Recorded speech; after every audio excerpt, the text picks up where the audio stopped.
when you make a mistake, it's just like paying to go to school. I mean, how much is education these days when you go to college? It's an insane amount in America. Got to change, actually. It's not sustainable. But let's say it is $50,000 a year to go to a college, or $100,000 a year. When you break down how much that actually costs per day for you to learn something, well, then when you have a failed, so-called failed business, then it's just in-person school. The Business Owner's Journey. I'm Nick Berry, and I've got real business owners telling their real stories, sharing their real lessons and strategies, so you don't have to figure it all out on your own. Ann McGinty is the host of the How I Built My Small Business podcast for entrepreneurs and business owners. It has a top 1% global ranking and is in the top 50 entrepreneurship podcasts on business and leadership on Apple Podcasts, and has a business background. Prior to the podcast, she founded 4 businesses, including 2 successful exits, one of which was a holiday lighting and decorating company that I think she had for like 14 years and exited in 2020.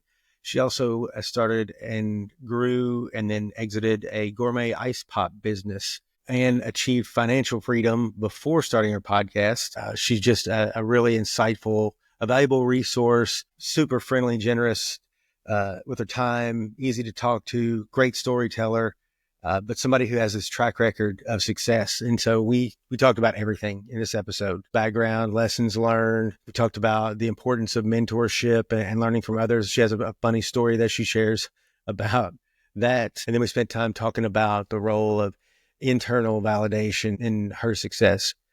But we talked about everything: entrepreneurship, financial freedom, how to grow and exit businesses, how to grow a podcast for entrepreneurs. And she's just a wealth of information and a pleasure to talk to. Enjoy this episode with Ann McGinty. What's your method, or how are you like reverse engineering these things so when you start out, you're giving yourself the highest likelihood of being successful? But I think it differs from the podcast and business just due to medium. The podcast is quite a creative process, and business is maybe just a little bit less creative. It's more analytical and strategic. So the approach differs, but I'd say that my mind still functions in the same way when it comes to figuring out how to grow it, or at least how to get started. Let's start with the podcast, because I think that's the thing that is occupying your focus right now, right? And we can we can even go include in that what you took from your business background that helped prepare you to do what you're doing with the podcast. Well, and it's interesting because when I say that they differ, it's probably because my approach to both came from a different place. When I started the podcast, I really started it as a way to try and live my life more in the legacy of my dad, who died 4 years ago. And that's why I started it January 25th last year. And then season 2 just launched last week.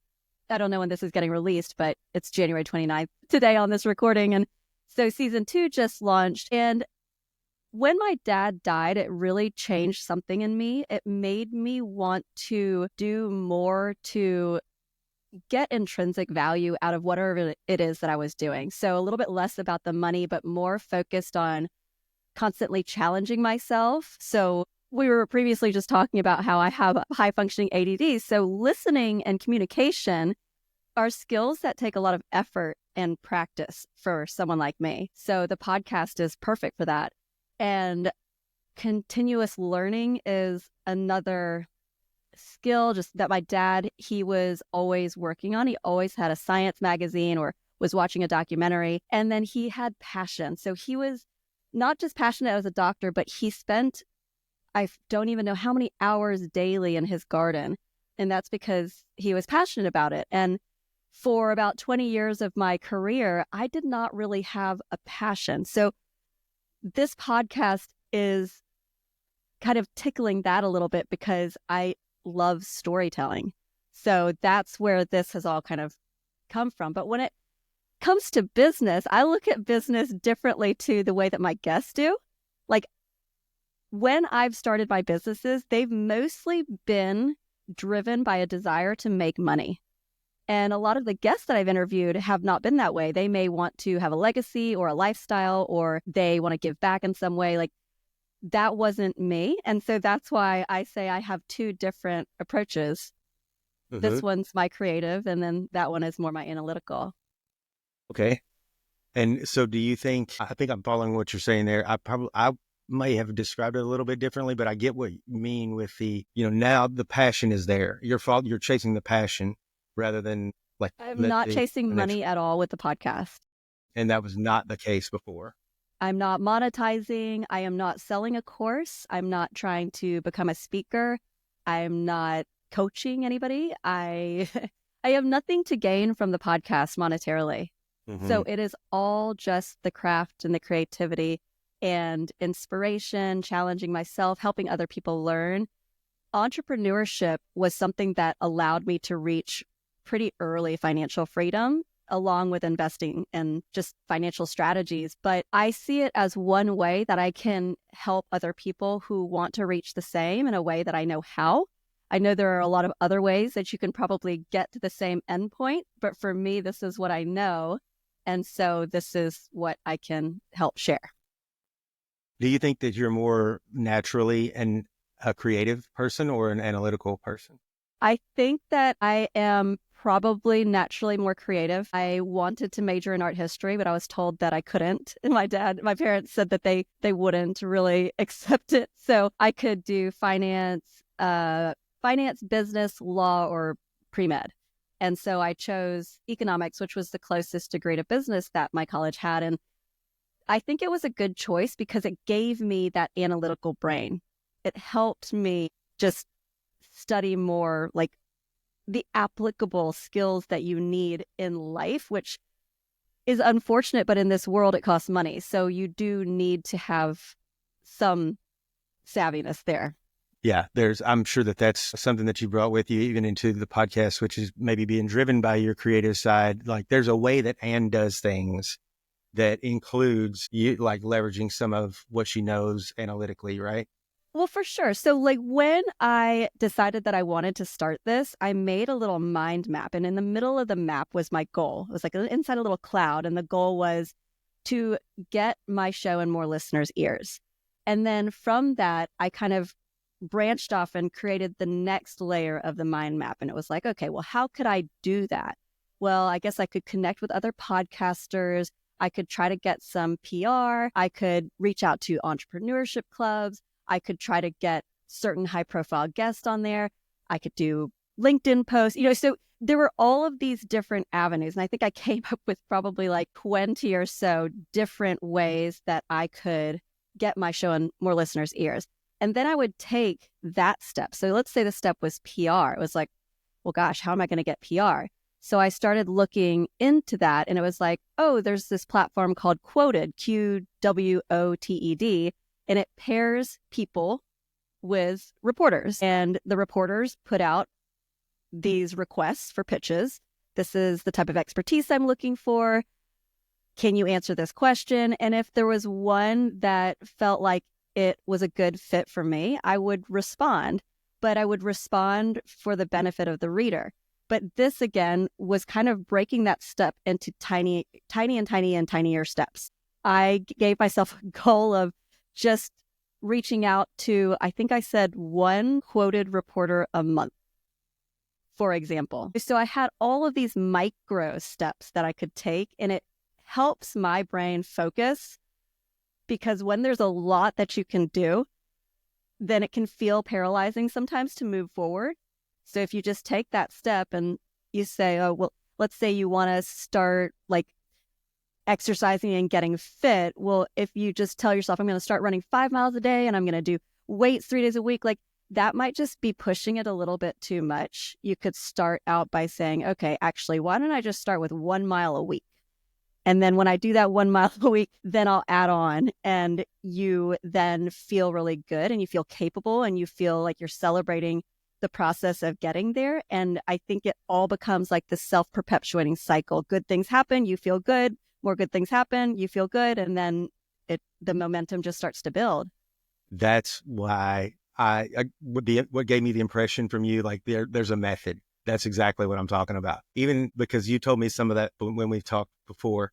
And so then in the last few months, I've been like listening to your show, and there are things that you do with your show that I'm like, I want to know why she's doing that, because I know that there's a reason. Like everything is thoughtful, right? Like you're not doing anything willy nilly. Is that fair? That is correct. Yes. Yeah. Okay. So I think I kind of understand how Ann does things, and it resonated with me, and I've had an appreciation for it. And I And, have made some tough calls where I have not released an episode that I recorded. And it's because maybe the sound quality was just really terrible. And it was unfortunate, and I couldn't do anything about it in the moment. And I also really could not fix it afterwards. And I just had to tell my guests, I'm so sorry. But the gain, I think, on their speaker was really high. And so it was doing that blaring sound where you almost kind of like want to cringe your ears because it's painful. So there's that. Or I'm really focusing on trying to bring guests on who have an expertise that I'm truly fascinated by. So somebody that I'm excited to have a conversation with, but also that fills a need in the lineup and is not coming on the show for self-promotion. I think 99.99% of the pitches that I receive are people wanting self-promotion, and that is not what my show is about. So I did also record another one, and it was very clear after the interview that the goal of the guest was total self-promotion, and I didn't release it because it didn't fit with my overall project. This is like a creative art project to me in a way. I kind of felt like, I minored in photography, and if I took all of these photos and I had to present 20 and one of them just didn't have the quality I was looking for and it didn't quite match the rest of them, it didn't make me feel satisfied with putting it out up on the wall in front of people. It's the same thing with the podcast. Yeah. I mean, I think you're very upfront about all of that with your podcast and with potential guests. So like, it's pretty clear what you're about. It seems like to me anyway. I still get 1,000 pitches from people who they don't know that. They haven't maybe I think a lot of heard those it. pitches, a lot of those pitches are coming from people who not even seen the site. Yeah, Yeah. exactly.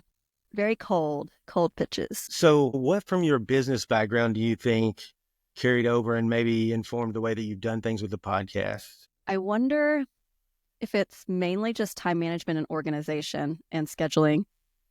I, for our businesses, was in charge of doing those things. We had 6 teams. Each team had 3 people. We had people working in the office. I had to handle clients and relay information to the teams in a productive, efficient manner so that if something was changed last minute, it was easy and it was a no fuss.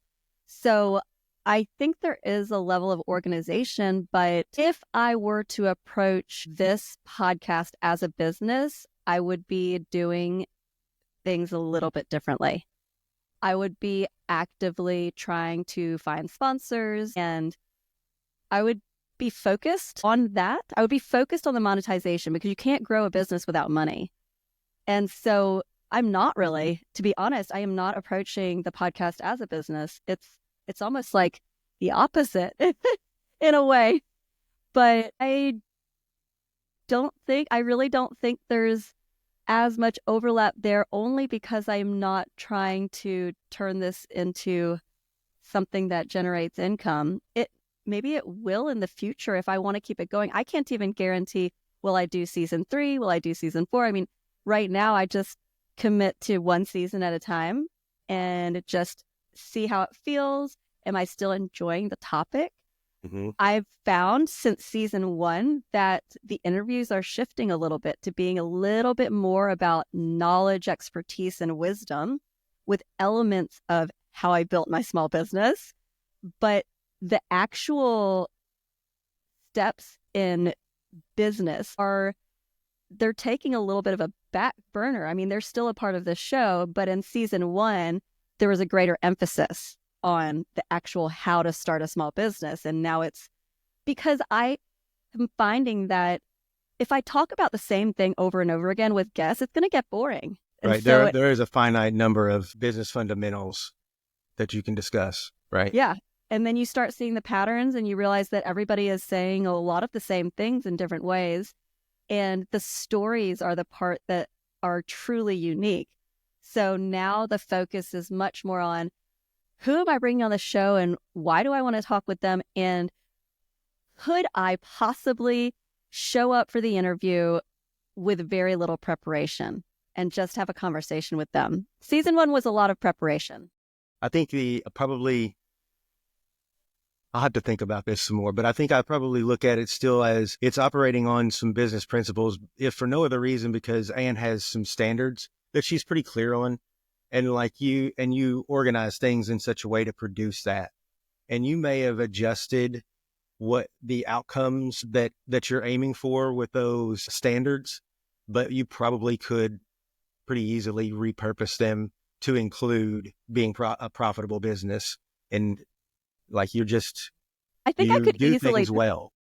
I think I could easily turn this into a profiting business. I sort of feel like if I do that, it may change the motivation for the show. It may just slightly change my approach because it's more geared towards growing. Right now, if I were to want to grow, it would be solely for the benefit of the listener so that I could have high output on the video content that I've been storing away, or that I could hire an editor so that the process becomes more sustainable. But I can tell you on the back end, like the way that I organize this, let's see, we're recording again. It's January 29th today. I have the interviews pre-recorded all the way through April 8th at this point. And so the reason why I do that is because it removes any pressure. I have no pressure. If I wake up tomorrow and I decide that I don't feel like doing anything on the podcast, it really doesn't matter. I have plenty of time and space. I've got lead time and a back catalog. And then I have a scheduling Excel sheet. And the scheduling Excel sheet has on the left-hand column the episode number. Then the next column is the guest name. The next column is the title of the episode. And then the columns from there say scheduled, recorded, edited, uploaded, artwork, and blog, I think. And so as I schedule, those columns get highlighted in green. So I know, I can look out and say, wow, I've got interviews scheduled all the way for episodes through May. And then I can give myself plenty of time to research or stumble upon who it is that I'd like to interview after that. So, for example, somebody just wrote me today for a book that's coming out in a few months. And so they're offering me an advanced reader copy. And it's about immigrant philosophy on business. I'm very curious. So I've asked them, please send me a copy. I'd like to read it. And depending on what the content is of that book, if I feel like it's a great show, potential good episode, then I'll reach back out to them and say, yeah, let's bring you on. But I want to read the book first. Yeah, I totally understand. You have a really clear picture of like the standard of what you're trying to accomplish. Your piece of art that you're creating. That's the rewarding part. Yeah. And so you're not going to sacrifice any portion of that by lessening the filters. And I worry that if I turned it into a business, then that could happen. Because I've received, I don't know if you call them pitches or what they are, but people have reached out to me before and said, hey, do you want to come on my show? It only costs this much.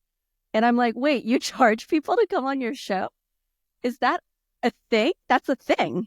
So there are actually quite a few shows out there. And I'm like, but that's just long form advertising. That makes me feel like, what's the point? I don't want to listen to a 1 hour advertisement, because if you're receiving payment, that's what it is. Yeah. I think you're in a great spot with being able to like protect the integrity of what you're trying to build. Like you've been able to shield it from whatever effect having to monetize it would be. Yeah, I've turned down networks. Well, yeah, it's going to be interesting to see where it goes, because you definitely have momentum. I agree. The decision may not get any easier to maintain, but kudos to you. I think that's a fantastic way to look at it. I think it's also a very, I say lucky, I was about to say lucky, but I don't know what the other word would be for it. But I don't need to make money from this podcast. I don't need to. And so when the need is removed, it's a real choice. So I can make money, much more money probably than I could make from the podcast by doing other things. So I can choose to make this a passion project. Yeah, and you've earned the opportunity to be able to make that choice, right? That's not an accident that you're here. So let's talk about your business background a little bit more and the path that got you here. What were you doing prior to launching the podcast? So back in 2006, my husband and I started a Christmas light hanging business, and that was a very good business. Surprisingly to many people, it was a topic of conversation that at parties, people always wanted to know more. What do you do in the off season? Wait, can you actually live off of that? Like the questions and curiosities that we would hear were pretty fun to talk about. We ran that until 2020 and we sold it. So during that window of time, we also started another business that was a gourmet ice pop business where we took kind of overripe fruit from local farmers that was organic, and we would turn them into gourmet ice pops that we would then vend at a lot of corporations or pop-up events or music festivals. And we also sold that one. And also during that time, we started another business that was importing LED lights, had incredible branding, but we made a lot of big mistakes. And that one, while it could have been our most lucrative, we ended up having to shut it. But you learn with all the mistakes you make. So I always say, look, when you make a mistake, it's just like paying to go to school. I mean, how much is education these days when you go to college? It's an insane amount in America. Got to change, actually. It's not sustainable. But let's say it is $50,000 a year to go to a college or $100,000 a year. When you break down how much that actually costs per day for you to learn something, well, then when you have a failed, so-called failed business, then it's just in-person school. That you were probably going to have to go through no matter what. Exactly. You don't get to skip levels. I think we know that. Exactly. You're going to find these things out one way or the other. And there are some real consequences. Yeah. And those are the things, the out of school lessons are the ones, you can't learn that in the classroom. There are things that we're going to have to experience to fully grasp. So yeah, I like the way you're looking at it there. Like that's just tuition. Yeah. And if I had it in me to start that business again, I don't think the timing is right for that, because we started importing LED Christmas lights back when LEDs were really very new in the country. So anybody who started an LED lighting business at that time, importing, and had know-how for manufacturing overseas and quality control and understood that process, they probably had a greater chance of success just because the technology was relatively new. So that if I were to start it again today, I can't guarantee that we would have as much traction. I still think that we could, because we presented it as a professional holiday lighting line of lights specifically for installers. So it was very niche. So so that one, I think I get where the idea came from. How did you land on these different businesses? The popsicles, is that? Yeah, the Christmas. So the Pop Christmas Nation? lighting business, we stumbled upon that by chance. So I was speaking with one of my coworkers. This was my first job out of college, and she was so good at sales. And she told me that her cousin made six figures working just a few weeks a year and how ridiculous it was, but he was so savvy. And I thought, oh, she's making that up. Right? No, I legitimately thought she was making it up. I thought she was being salesy. And then my husband, Mark, within 2 weeks, he struck up a conversation with somebody else completely unrelated. And it was at a grocery store. And the person said, yeah, my boyfriend's really got it sorted. He just puts up Christmas lights for a living and he only works a few weeks a year and he makes six figures. It's a bit ridiculous. And then he came home and he said, you are not going to believe what happened today. And he told me the story and I was like, we both sat there and we were like, is this like a sign? is this like a doorway that's just like wide open? Hey, come walk through me.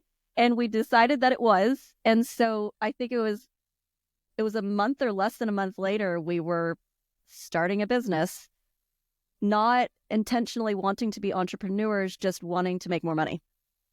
And that was your first business for both of you?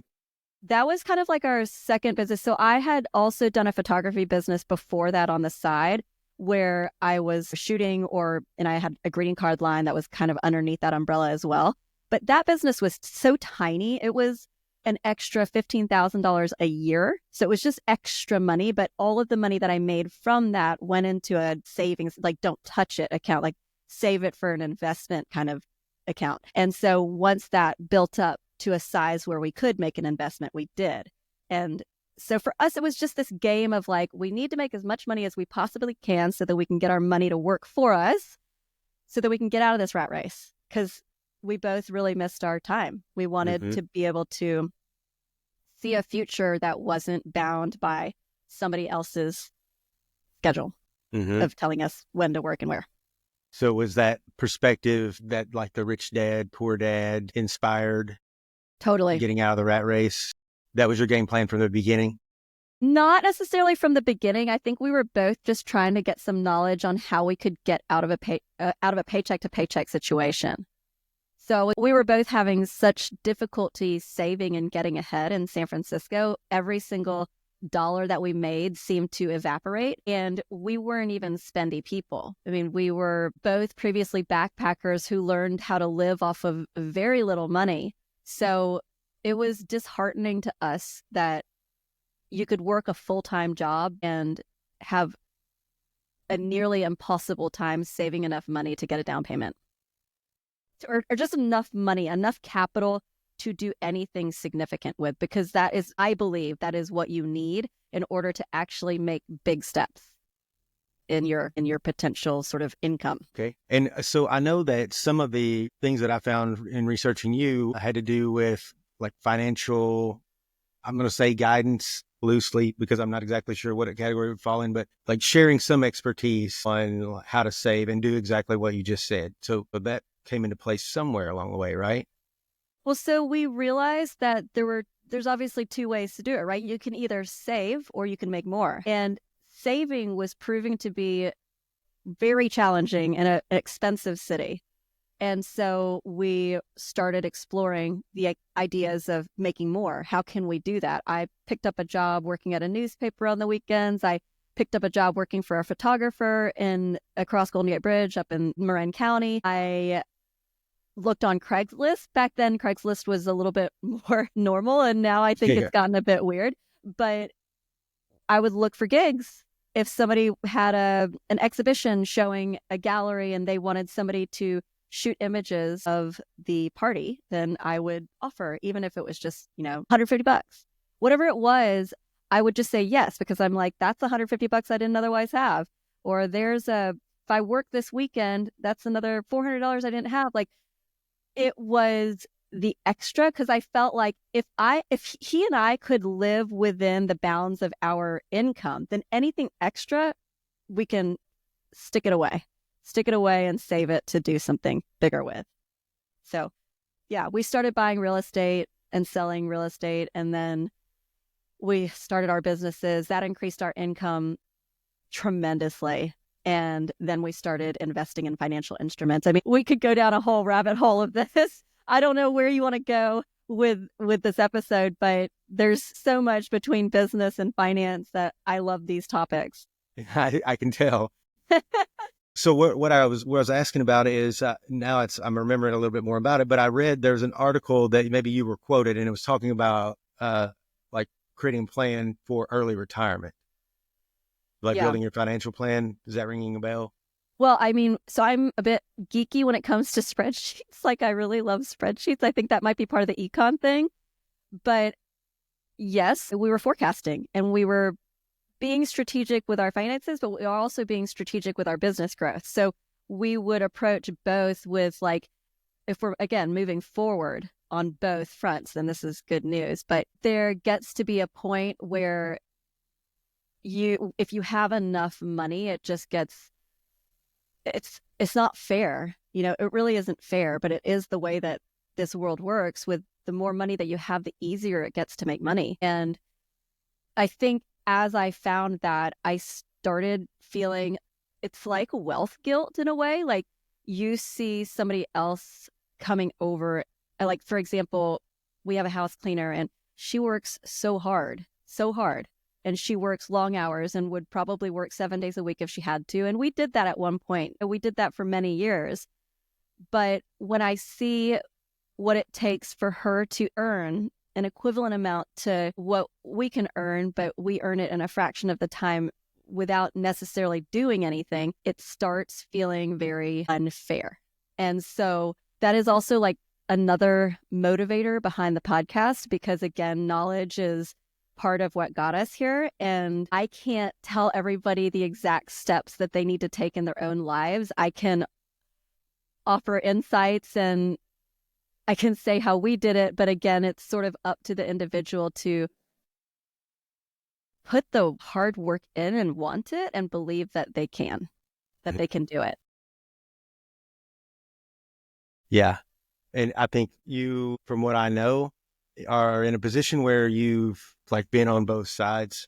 You've come through, gone down that path of having earned it. So you can empathize better with someone who's not over the hump yet. Yeah. And that probably, that's a really good thing, but it also means you can kind of carry some weight that can be really heavy at times.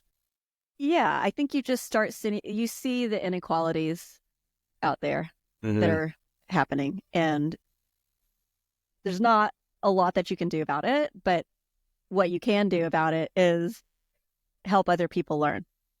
Right. Yeah. Like that's what we can do, is focus on what we can do.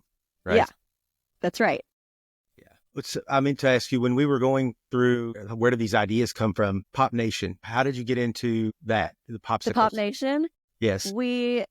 I think at that point, I have to look back to see when we started the Pop Nation. I think it was around 2012. So we'd been running our other business for about 6 years, and we had significant time off. So I think at that point, we probably had about 9 months off a year, because our business, so when our business first started, the Christmas lighting one, the first season was only about a month, and we made, I think it was $156,000. Big jump in income compared to my full-time job selling toothpaste, which was between $30,000 and $50,000 a year, and a lot of driving. And I was a sales rep, so it was a pretty like soul stripping kind of a job. It had no reward really. So after, let's see, 6 years or so, I think the season had probably worked up to be about 3 months a year, maybe 4. But so we had this significant chunk of time, and it felt complementary to start a summer business, which was why we thought the Pop Nation. Summer, winter, and then still have 4 months off a year was kind of our thought going into it. And it just turned out to be a little bit too much work without enough recovery time in between, because seasonal businesses have such a hyper peak that when it's go time, you're on. And you know that day isn't going to come back for a whole year. And that day's income earning potential could be, say, upwards of $12,000 for that day. So if you don't book that day, then you got to wait until the next year to go and get that day. So when you have a very peak it's ice pop business, and then you have a very peak Christmas business, they sort of overlapped in this area because we have a late summer here. So it extends all the way through around October 15th. And our Christmas lighting season surprisingly started by the end. It started in July. So it was too much. Well, it didn't fit it together quite as well as you thought it would. There was too much overlap in the calendar, and it just made it feel like a lot of work to manage both to the maximum efficiency that we could. You were tired. Everybody was tired. We were working long days. Like slinging ice pops at a music festival, even if you have staffing and everything, requires, let's say we had 6 carts. Each cart would have 3 backup coolers. You're stocking those. You're working actually before the summer season to produce your thousands and thousands and thousands of ice pops so that you don't have to produce it all during the selling season. And they were just long days. So we decided to focus on the Christmas one because it was more lucrative. So at peak, when you had those two operations at the same time, like how big headcount wise, how many people were you managing? For the Christmas lighting business, it was around 20.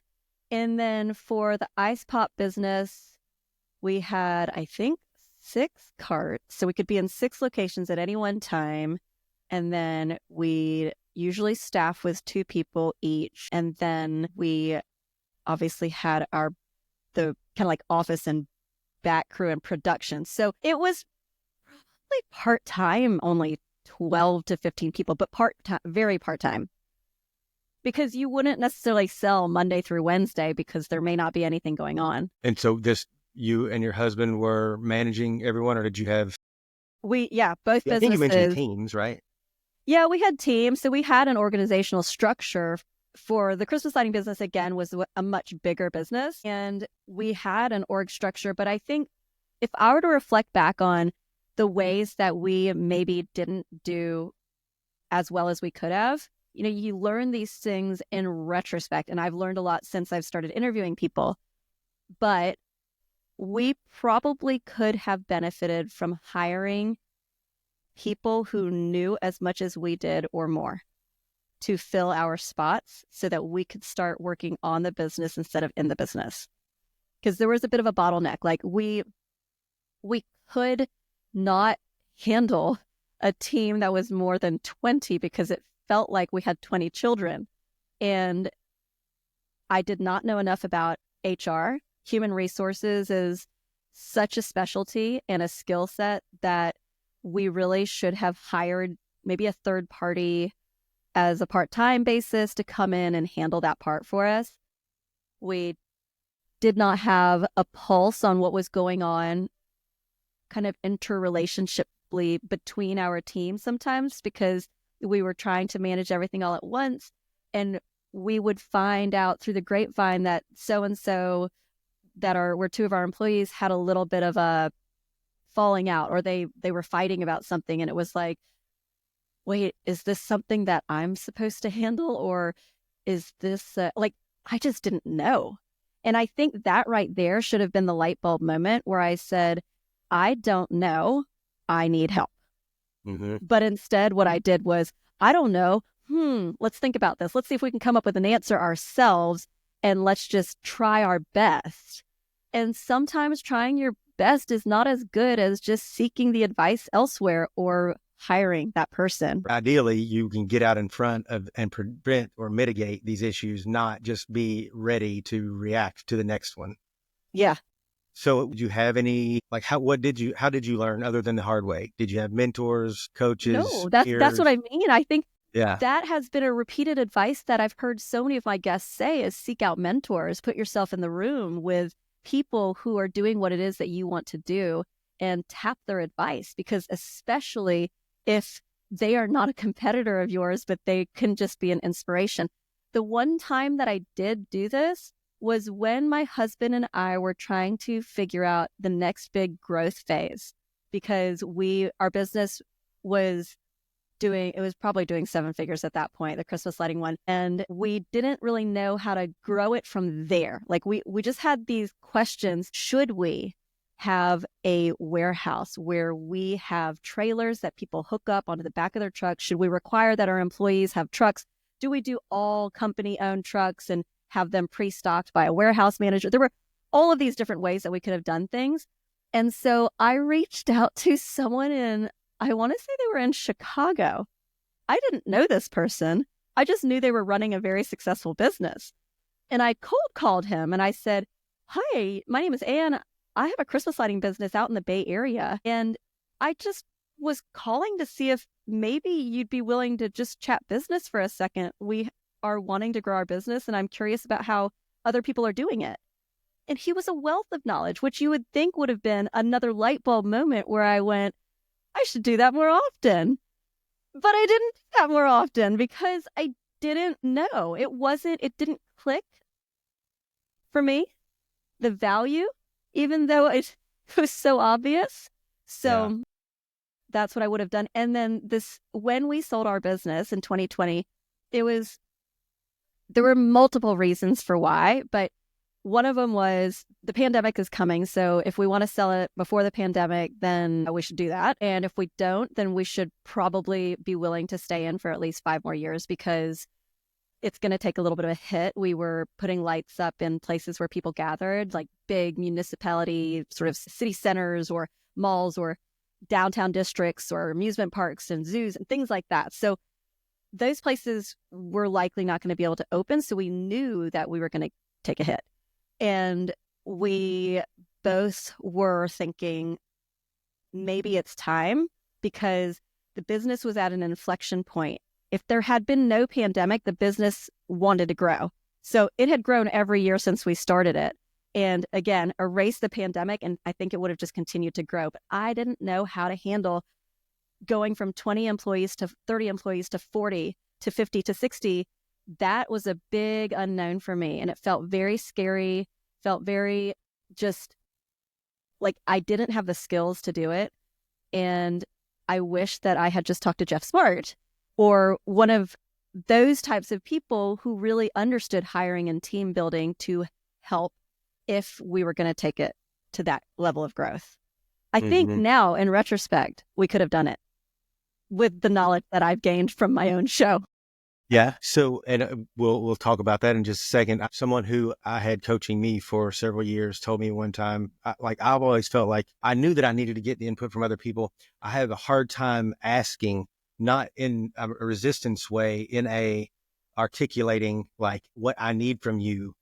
That's the part that I struggle with. And he said, really, it's probably all difficult for me. People, if you are predisposed to being a problem solver, you're so used to, you just do it. And you don't think about needing to go outside. So that's probably like what you were so accustomed to, just it's mine to solve. That's what I'm going to do. That's what I always do. You don't even have to think about that part of it. Why would you think outside of, the way that you do things? But that's a mold that the sooner you can break it, the better, right? Yeah, you're so right. I think a lot of entrepreneurs are problem solvers, which is an incredible skill, but it limits them when they don't realize they lack the knowledge. Yeah, it's not the only way to solve it, right? Yeah. These hands. So you mentioned the lessons that you've learned, things that you picked up from your guests. So what are some of the most impactful or enlightening things, your aha moments? From the guests or from the journey? Let's do the guest.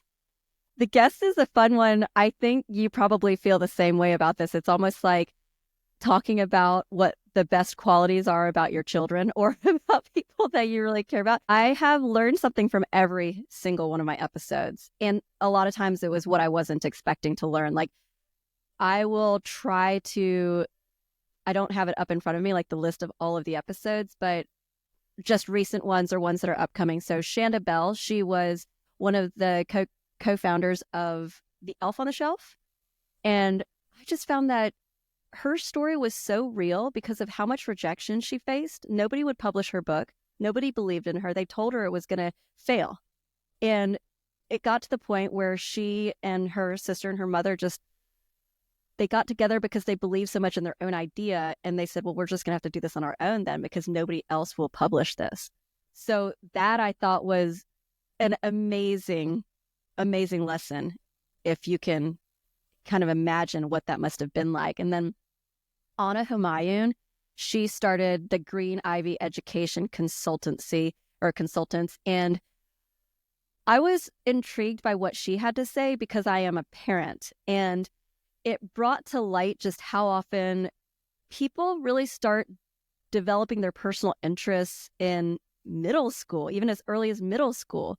And what you get on your tests and your grades, they do not define where you will end up in life. And there is legitimately a place in the adult world for a meaningful life for every single person. And it starts by knowing who you are. And knowing who you are oftentimes takes reflecting back to who you were, like who you were when you were a teenager or in your early 20s. when those identifying parts of you really started to emerge. So I loved that about what she had to say. Andy Hunter's episode is coming out next week.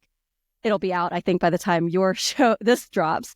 But he co-founded bookshop.org, which if anybody is out there listening and they have the ability to purchase their books from bookshop.org instead of Amazon, his story is so inspiring because he is a lover of books. And he was wondering when anybody, so he's been working in the literary world for his whole career. And he kept on wondering, like, when is anybody going to do anything about the indie bookstores closing? Like, who's going to come in and rescue them? And he said he had this thought for 15 years, and then he realized nobody was coming to the rescue, and he was watching more and more books close. So he got a 6-pack of beer, stayed up late one night, and decided he was going to have to try to solve it. And he created a system. It's a B corporation, and you choose the local indie bookstore that you would like the profits from your book order to go to. So if you select the bookstore, they get majority of the profits, and then bookshop.org only takes like 15%. I mean, there's multiple different pricing structures there depending on how the book is purchased. But to date, and this only launched right before the pandemic, I think they've given almost $40 million to indie bookstores.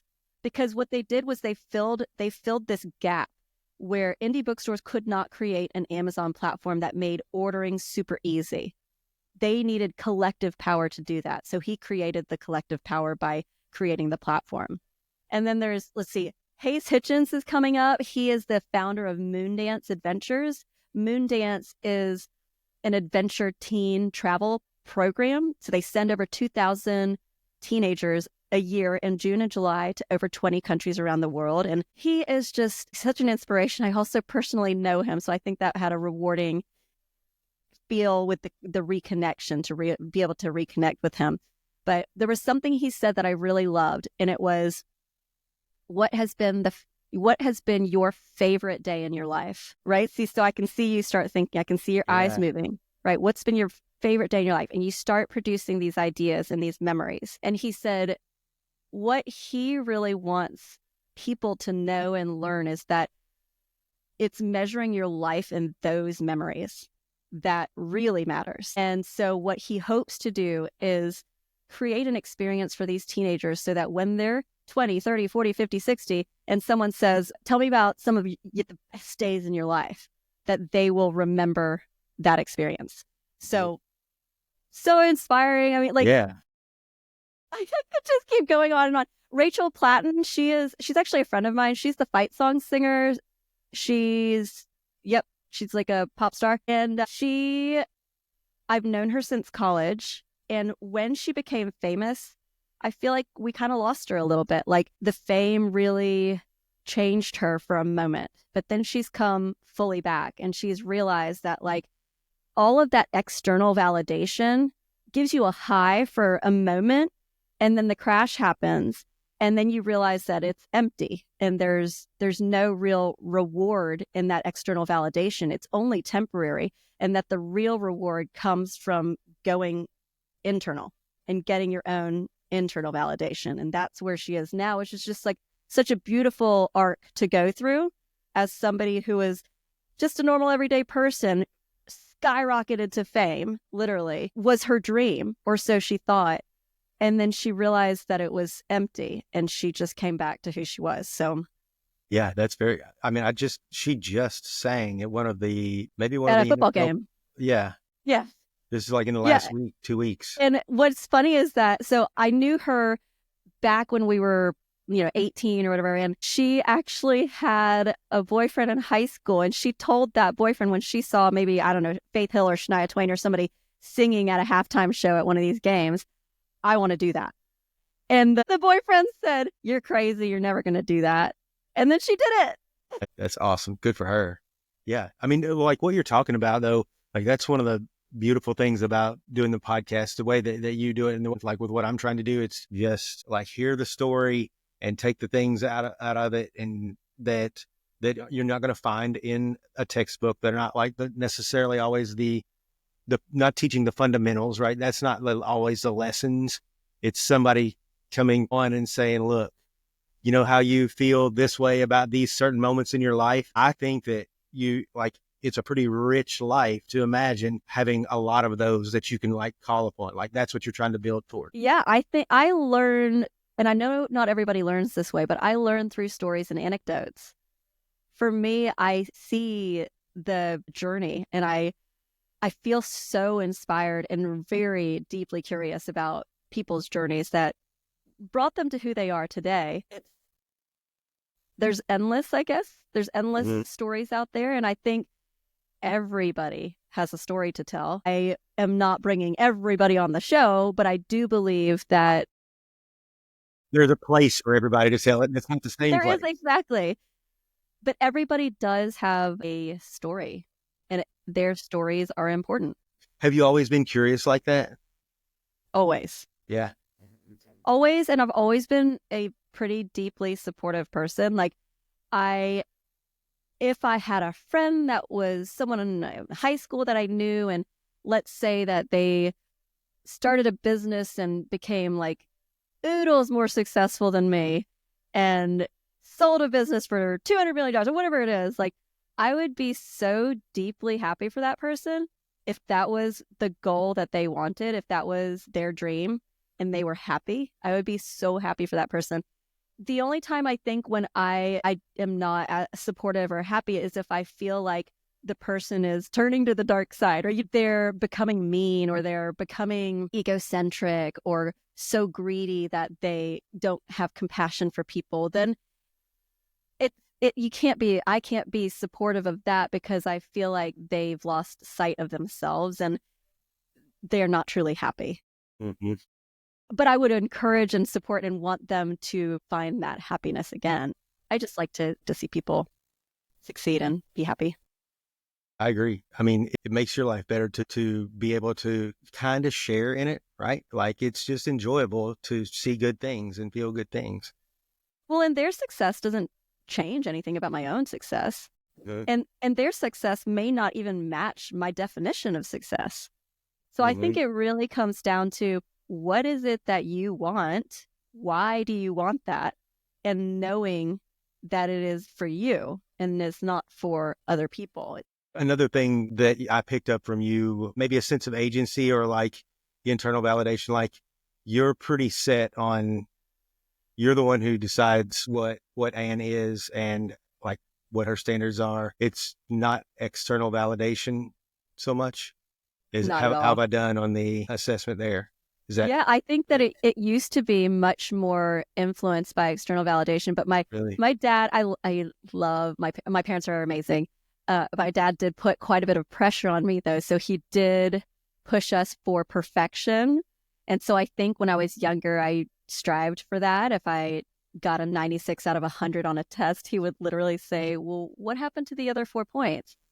And I was like, a 96 is an A plus. Like, why aren't you happy? And he's like, oh, I'm just saying, like, so what did you miss? Like, so he was just always curious about, where was the gap? And I wanted to make him happy. And I am very sort of motivated and driven by the lessons that they taught us. But I don't think that external validation is something that ever really mattered to me. Really. I mean, I've never been motivated to be in a magazine, or like, I guess it feels good when you are. Like, our businesses have been featured before, and that always felt really validating. But I don't know. I guess it's just a short-lived sort of spike in excitement. But again, you go back to living the way that you're living, and your business continues the way it was.